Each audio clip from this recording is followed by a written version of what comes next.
कुछ भी बिकता है। बायोस्टिमुलेंट के नाम पर, जैव उत्तेजक के नाम पर 30,000 चीजें, दवाइयां बिक रही थी।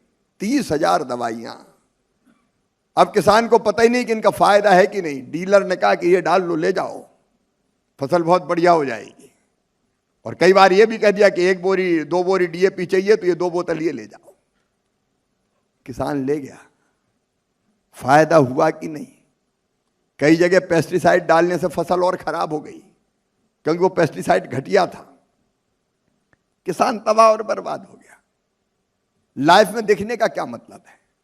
लाइफ में देखने का मतलब है हम अपने सिस्टम को इतना मजबूत बनाएं कि घटिया बनाने वाले के खिलाफ कठोरतम कार्रवाई कर दें। ये बायोस्टिमुलेंट के बारे में हर साल 1-1 साल बढ़ता जाता था कि चलो कोई प्रोटोकॉल है तो अगले साल बनाएंगे, उसके 1 साल बाद देखेंगे, तब तक बेचने दो।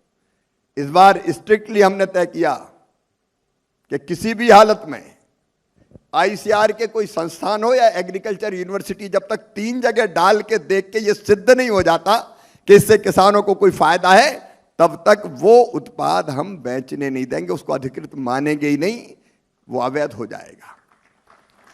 और आप आश्चर्य करोगे, कई तो सामने आई नहीं जब ये कहा कि ये प्रोटोकॉल है। जो जुगाड़ में थे कि इधर से उधर से कहीं से हो जाए, सिफारिशें बहुत आई कि साहब और 1 आध साल बढ़ा दो। हमने तय किया किसी भी कीमत पर नहीं, जब तक वैज्ञानिक रूप से सिद्ध नहीं हो जाता कि इसको डालने का कोई फायदा है, तब तक नहीं बेचने देंगे। तो हजारों तो आई नहीं, 22,000 30,000 में से आई नहीं। ये प्रयोग करवाने के डाल के देखें किसी एग्रीकल्चर यूनिवर्सिटी आईसीआर के पास।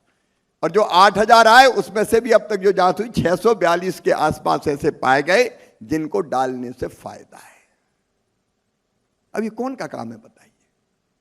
कि हम किसान को लुटते देख सकते हैं? अगर किसान लुटता रहे और हम बैठे रहें तो हमारा और हमारे विभाग का मतलब क्या है? सरकार लाइफ में देखने का मतलब है ऐसी चीजों को सख्ती के साथ हम कैसे रोक दें। उसके लिए अब नया कानून बनाने की तैयारी कर रहे हैं। जो बेईमान हैं उनको किसी भी कीमत पर छोड़ा नहीं जाएगा, यह हमारा संकल्प है। और तब सरकार लाइफ में दिखेगी।